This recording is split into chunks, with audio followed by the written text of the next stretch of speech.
To initiate the system, start by activating the battery circuit breaker located at the rail of the machine. Subsequently, open the system box and enable the battery circuit breaker. The battery defaults to energy-saving mode, and upon pressing any key, the screen illuminates.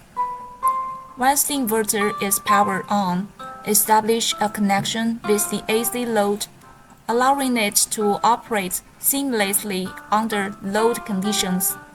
Navigate to Battery Menu, where the interface provides access to key information such as the battery's rated voltage, nominal capacity, cycle count, remaining power, battery discharge current, and more.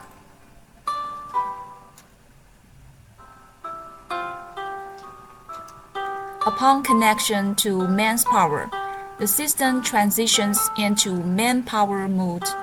In this state, the mains power source can supply power to both the load and the battery.